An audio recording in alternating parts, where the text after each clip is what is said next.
El desarrollo del país ha venido de la mano con la historia de las ciencias básicas y aplicadas, la edafología, la pedología, la fertilidad y nutrición vegetal, entre otras, son ciencias del suelo que sin lugar a dudas han colaborado con los factores sociales, económicos y naturales de Costa Rica.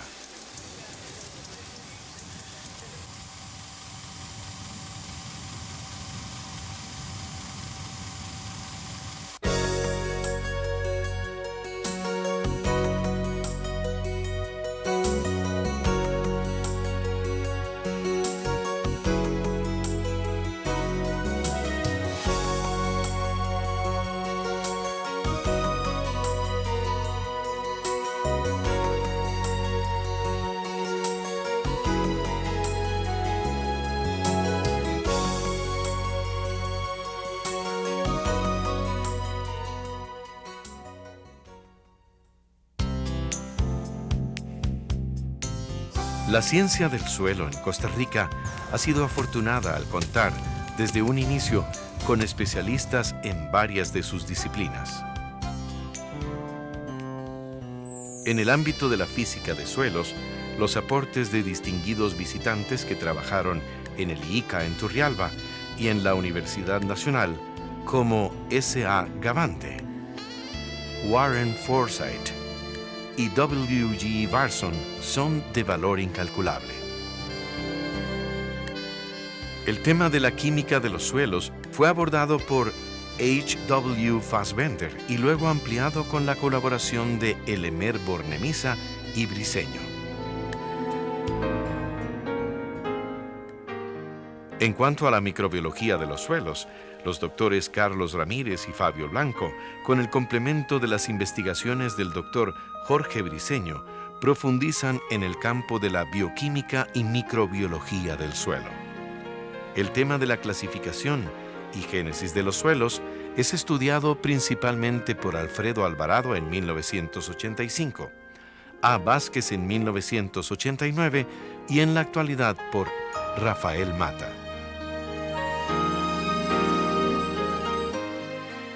Podría decirse que a partir de los años 70, los grupos que más han contribuido al desarrollo de las ciencias del suelo podrían ubicarse en la Universidad de Costa Rica, el Ministerio de Agricultura y Ganadería y el Instituto Interamericano de Ciencias Agrícolas. Aquí empieza a surgir la importante ligamen que se da entre la investigación y la educación, ¿verdad? Siempre para que ese proceso de educación sea efectivo y creciente, debe venir asociado a un proyecto de investigación, a proyectos de investigación que esté la parte de generación de nuevo conocimiento, es lo que apoya y le da empuje a la educación. En este caso, por ahí empezó esta influencia, allí se acabaron de formar o participaron en gran medida profesores nuestros y se da también una gran cantidad de publicaciones que llegan a ser los libros didácticos de la ciencia del suelo y en toda Latinoamérica, ¿verdad? Todos reconocemos el Química de Suelos de Fassbender, la Física de Suelos de Gavande, la Mineralogía de Arcillas de Besoaín. O sea, libros generados en esas épocas han sido la base de la educación en suelos en este país y en muchos otros de Latinoamérica.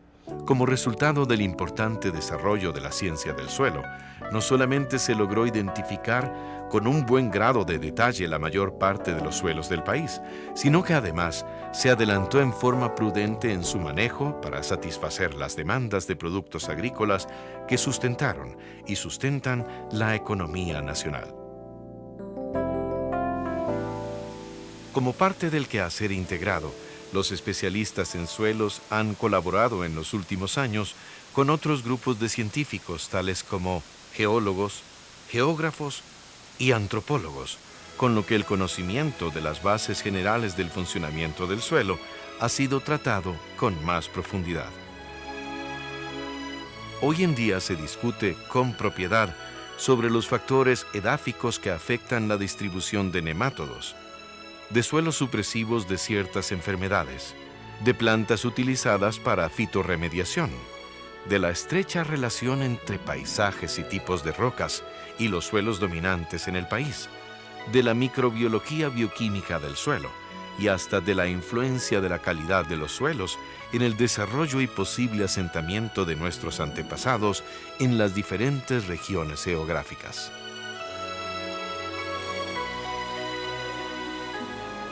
No todos los esfuerzos realizados por los especialistas en suelos, y aún menos los emprendidos por personas con menos conocimientos en este campo, llegaron a un buen fin.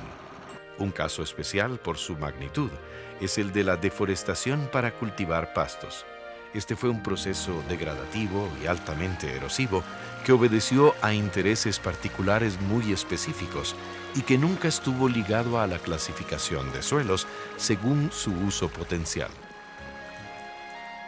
Otros casos, como la contaminación con cobre de grandes extensiones de terrenos en la zona sur del país debido a la aplicación de caldo bordelés al banano, la esterilización de un buen número de trabajadores por la aplicación de nematicidas al suelo en la zona atlántica, la acumulación de paraquat, clorotalonil, clopirifos, tertufos y etoprof en suelos dedicados al cultivo de banano, la contaminación de acuíferos y la acidificación de suelos por el uso indiscriminado de fertilizantes nitrogenados en el Valle Central son ejemplos de errores cometidos que obligan a meditar sobre la responsabilidad de una correcta utilización de los conocimientos que brinda la ciencia del suelo.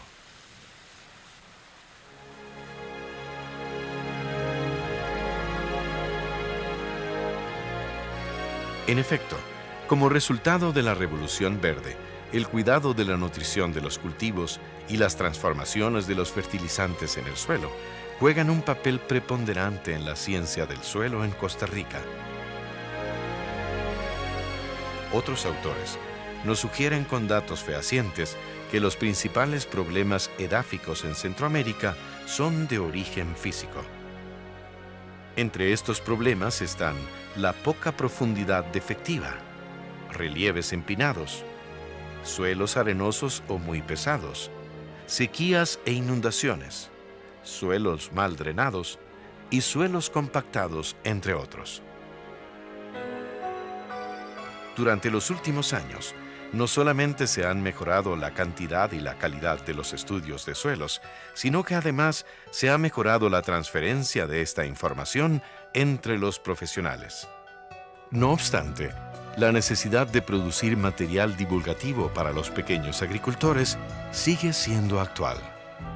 Un ejemplo importante de esto es la falta de aplicación de cal en suelos ácidos a pesar de la abrumadora cantidad de documentos científicos producidos en este campo que confirman los beneficios de esta práctica.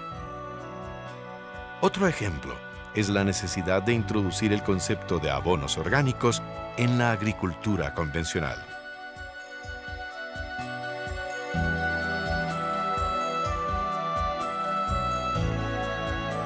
El crecimiento urbano a expensas de las mejores tierras agrícolas y la falta de polos de desarrollo en las áreas con mejores suelos es también producto de la poca utilización de la información existente. En Costa Rica, la mayor parte del desarrollo de la estructura y capacitación profesional de posgrado en el sector agrícola ha estado ligada a programas de financiamiento internacional.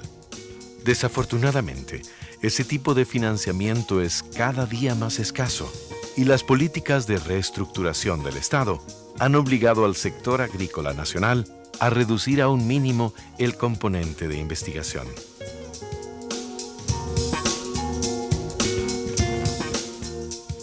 En este contexto, resulta interesante estudiar el comportamiento del sector productivo privado, acostumbrado a servicios subvencionados por el Estado y la posible participación en el financiamiento del quehacer científico de sus operaciones, en particular aquellas relacionadas con la ciencia del suelo. Surgen otras fuentes de financiamiento a través de la Comunidad Económica Europea y de programas bilaterales con países de la misma región. En general, podemos afirmar que el conocimiento de nuestros suelos se sigue generando por medio de las investigaciones que se continúan efectuando con el auspicio de instituciones relacionadas con el tema en nuestro país.